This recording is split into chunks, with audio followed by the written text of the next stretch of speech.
La noche madrileña estaba tejida de luces y ambiciones. Como un collar de diamantes sobre terciopelo negro, la Gran Vía resplandecía. Y en el restaurante panorámico de la azotea de uno de los rascacielos tintineaban las copas. Allí, en lo alto, en lo que parecía ser la cima del mundo, se sentaba Isabel Rodríguez. Su éxito era tan tangible como el frío cristal de la copa que sostenía en la mano. Esa noche era su triunfo. Su proyecto, un centro cultural futurista que respiraba luz, había ganado el primer premio en un concurso nacional de arquitectura. Por ti, mi amor, por la mujer que ve el futuro. La voz de Ricardo, su marido y socio en la empresa, estaba tan llena de orgullo que Isabela sintió una oleada de calor por todo el cuerpo. Se giró y se encontró con su mirada. Ricardo era perfecto, elegante, exitoso, con unos penetrantes ojos verdes que en su día le habían robado el corazón. Junto a él, bañada por la luz dorada, estaba Sofía, su mejor amiga, la madrina de su hijo. Sofía, con su voz aterciopelada y su peinado siempre impecable, la abrazó. Siempre supe que los eclipsarías a todos, hermana. Todos tenemos suerte de tenerte cerca. Isabela sonrió, sintiéndose absolutamente feliz. Estaba segura de su mundo. Un matrimonio perfecto, un hijo genial, una carrera exitosa y amigos leales. Todo estaba calculado, como un plano arquitectónico perfecto. La fiesta se alargó, y Ricardo y Sofía, alegando la necesidad de ultimar los detalles del futuro triunfo juntos, enviaron a Isabela a casa antes. Ella no puso objeciones. Necesitaba pensar en su discurso. En el acogedor interior de su lujoso BMW olía a cuero y a un ligero perfume femenino. Conducía por las calles nocturnas en dirección al prestigioso barrio, cuando vio una luz roja intermitente. El movimiento suave y habitual del pie sobre el pedal del freno, pero el pedal se hundió hasta el suelo, como en un abismo sin fondo. Un instante de puro terror animal. Oyó el chirrido de los neumáticos, que pareció durar una eternidad. El chirrido del metal, similar a un grito, y luego, un golpe ensordecedor y monstruoso. Isabela se despertó con el pitido de los aparatos médicos y el olor sofocante de la desinfección. Le dolía la cabeza como si se la hubieran partido en por mitades. Intentó abrir los ojos, pero solo vio una espesa oscuridad impenetrable, como si sus párpados estuvieran cubiertos de asfalto negro. «Señora Rodríguez, por favor no se preocupe, está en el hospital». «¿Por qué está tan oscuro aquí?», preguntó Isabela con voz ronca y extraña. El médico respondió, tras una larga pausa. Sus palabras cayeron sobre ella como losas de piedra. Debido a la lesión sufrida en el accidente, los nervios ópticos están muy dañados. Hemos hecho todo lo posible, pero ha quedado completamente ciega. Por desgracia es irreversible. Luego vino Ricardo. No vino con palabras de apoyo, ni con un ramo de flores, sino con un abogado. No le tomó la mano.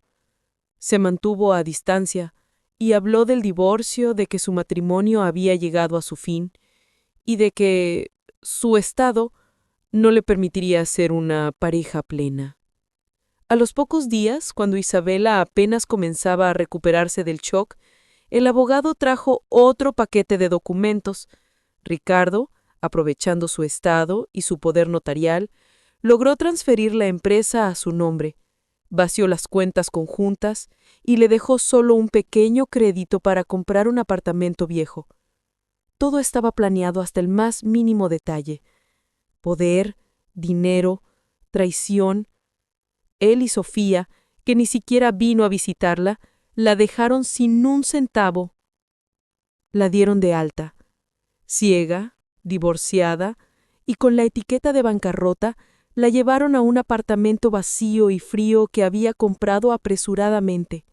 Su mundo había desaparecido. Solo quedaba un sentido. A tientas, en esa oscuridad impenetrable, encontró la habitación de los niños. Levantó en silencio al pequeño y somnoliento Mateo, su hijo de solo 5 años. Su cuerpo cálido, que olía a leche, se acurrucó contra ella. Isabela hendió la cara en su cabecita y echó a llorar, pero eran tierras diferentes. No eran lágrimas de desesperación, sino más bien de rabia. Le habían quitado la luz, el dinero y la confianza, pero no le quitarían a su hijo. En ese momento, en la oscuridad, Isabela vio la luz. Comprendió que no la habían destrozado, sino que la habían liberado de sus ilusiones. El accidente no había sido casual, había sido un crimen, y habría que pagar por ello. La presentación del segundo libro de Isabela, Fundamentos Sólidos, no tuvo lugar en una modesta librería, sino en el club literario más prestigioso de Madrid. El aire estaba cargado de flashes de cámaras y susurros respetuosos de la élite. Isabela Rodríguez ya no era una autora anónima que causaba sensación, era un fenómeno. Estaba de pie en un pequeño escenario, y la luz de los focos, que ella no veía, le calentaba el rostro. Javier la sostenía con seguridad del brazo. Su presencia era su faro en ese océano ruidoso.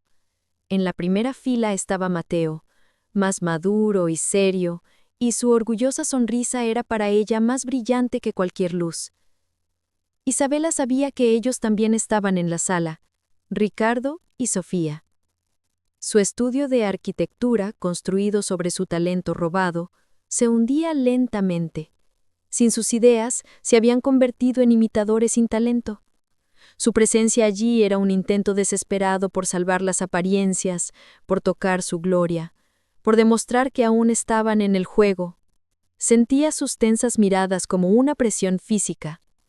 Cuando el presentador le cedió la palabra, se hizo el silencio en la sala. Isabela se acercó lentamente al micrófono. «Buenas noches», dijo con voz firme y profunda, sin el menor atisbo de nerviosismo. «Agradezco a todos los que han venido. Mi nuevo libro trata sobre cómo reconstruir la vida cuando parece que los cimientos se han derrumbado. Trata sobre el perdón». Hizo una pausa, dejando que sus palabras se sumergieran en el silencio. «Pero hoy quiero anunciar mi próximo proyecto. Será completamente diferente. No será una novela, sino una investigación documental, una historia sobre cómo la codicia y la traición pueden empujar a las personas a cometer un crimen terrible. Una historia basada en hechos reales que ocurrieron aquí, en Madrid, hace 2 años. Giró ligeramente la cabeza como si estuviera mirando fijamente la oscura sala, y una sonrisa fría y apenas perceptible apareció en sus labios.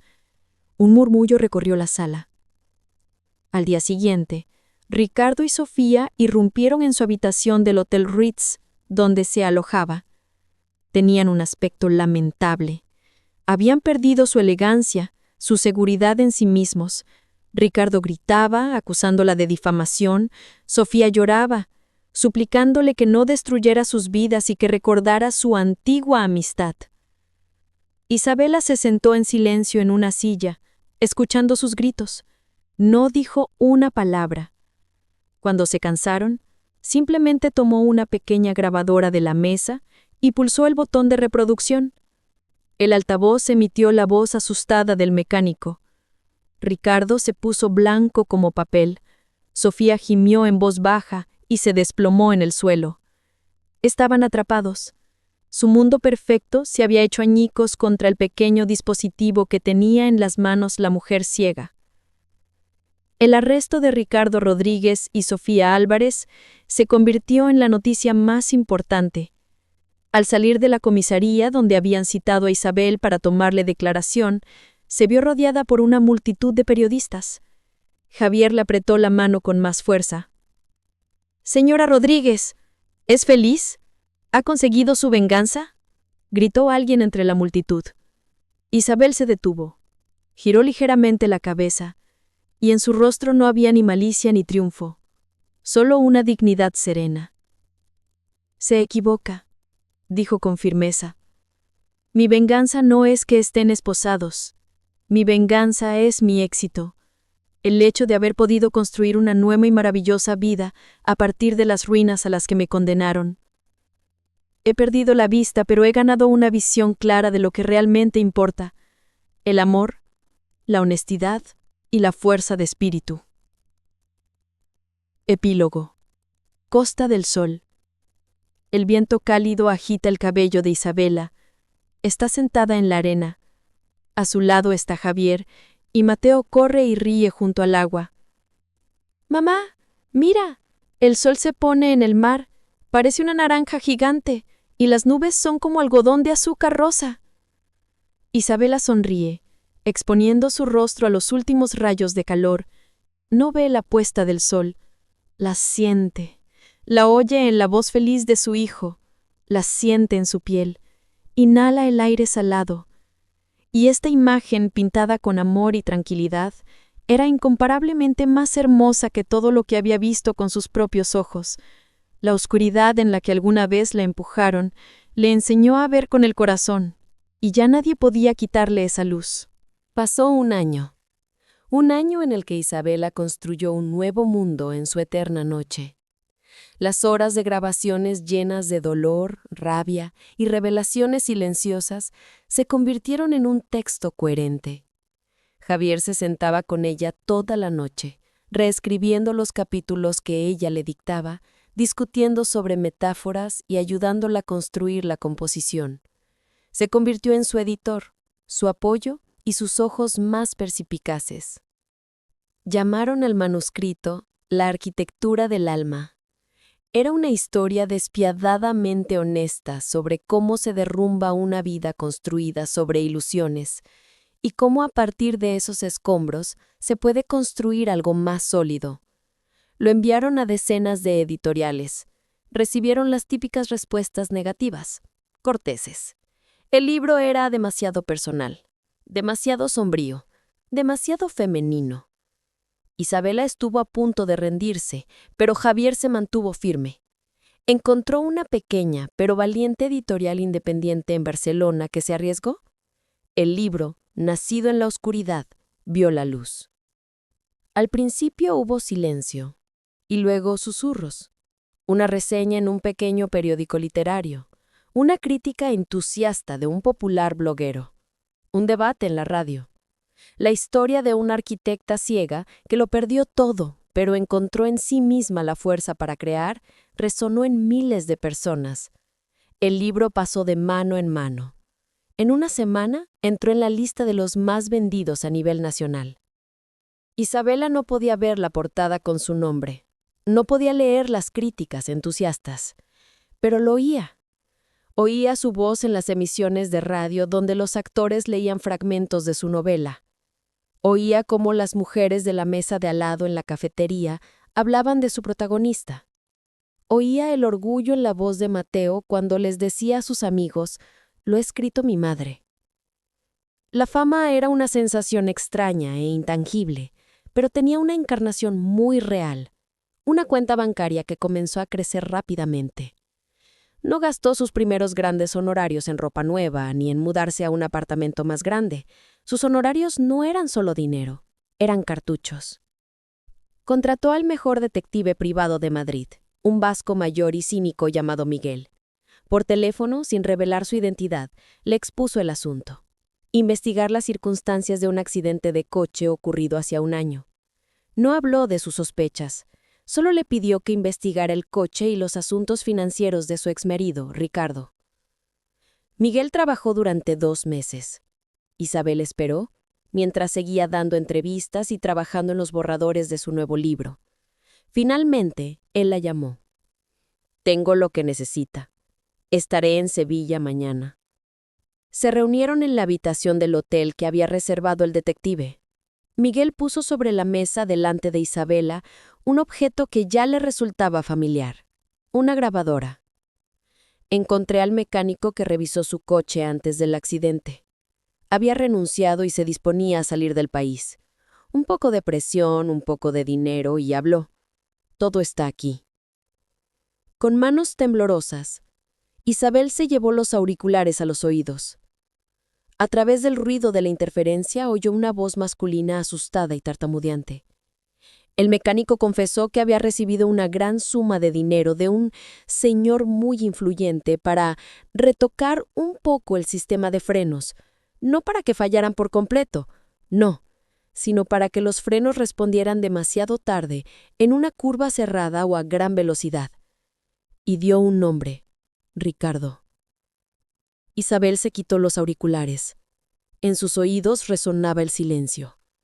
El frío que había comenzado en las yemas de los dedos se extendía lentamente por todo el cuerpo.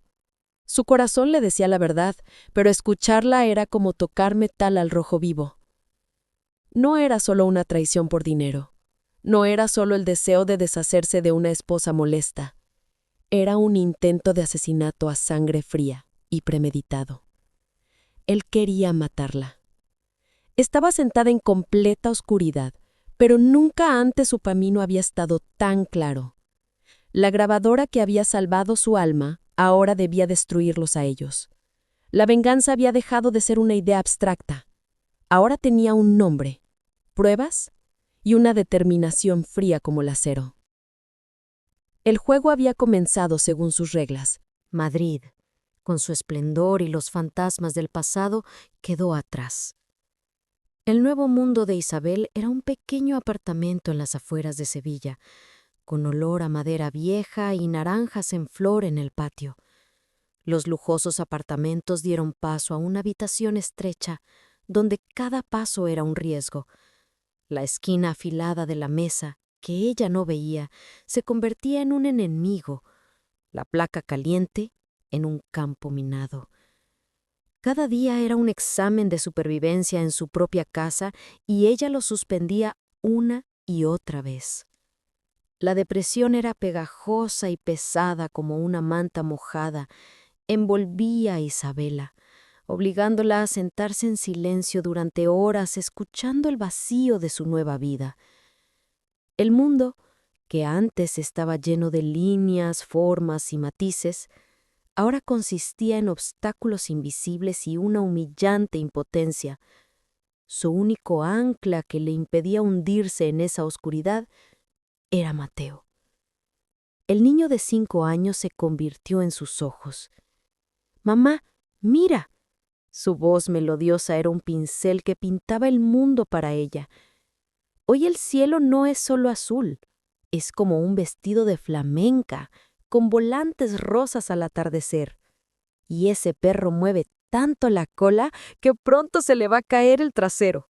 Paseaban por el parque María Luisa y Mateo le describía todo, como los rayos del sol se filtraban a través de las hojas de los plátanos, creando conejitos danzantes en el camino.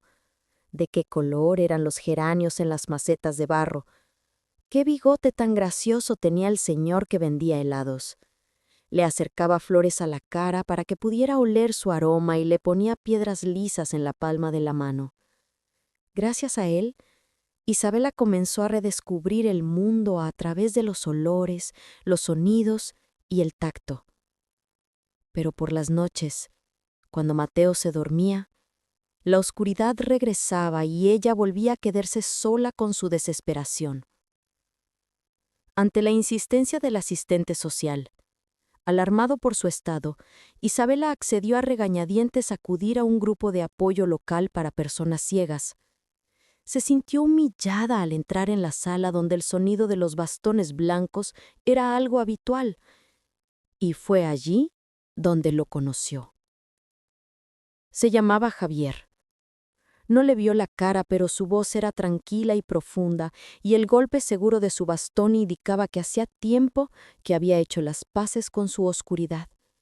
Había perdido la vista a los 20 años debido a una enfermedad, pero no sentían una pizca de lástima por sí mismo ni por los demás.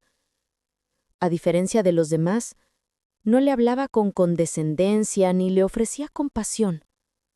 Cuando ella volvió a emocionarse al hablar de su brillante pasado, él la interrumpió bruscamente. Así que eras arquitecta. ¿Construías edificios? Sí, respondió ella con amargura. Entonces sabes crear mundos de la nada, pensar en la estructura, a los cimientos, ver el todo en los detalles. Tus ojos te han traicionado, pero tu mente y tus manos no. ¿Por qué decidiste que ya no podías construir? Sus palabras la tomaron por sorpresa. Javier se convirtió en su guía. Le enseñó a leer en braille y las yemas de sus dedos, acostumbrados a los planos, volvieron a aprender a ver. Le mostró cómo un programa informático podía leer en voz alta un texto, lo que le abrió las puertas al mundo de los libros y las noticias. La obligaba a caminar sola por la ciudad, orientándose por el sonido y la memoria, demostrándole que su prisión no estaba en la oscuridad, sino en su cabeza. Una noche, mientras estaban sentados en una pequeña cafetería, y ella inhalaba el aroma del café y los pasteles, Javier puso un pequeño objeto sobre la mesa. ¿Qué es esto?, preguntó Isabela palpando el plástico frío. Una grabadora. Dijiste que tu mundo se había derrumbado. Pues reconstrúyelo. Cuéntalo. Cuenta cada ladrillo que te quitaron. Convierte tu dolor en un proyecto. Construye tu historia. Esa noche, Isabela no lloró por primera vez en mucho tiempo. Se sentó en la cocina, apretando la grabadora en su mano. Pulsó el botón de grabar y se lo acercó a los labios. Al principio las palabras se le atascaban en la garganta, pero luego, como rompiendo una presa, salieron a borbotones. Habló del brillo de las luces de Madrid, del sabor de aquella última copa de champán, de la voz gélida de Ricardo en el hospital, del silencio traicionero de Sofía. Habló toda la noche.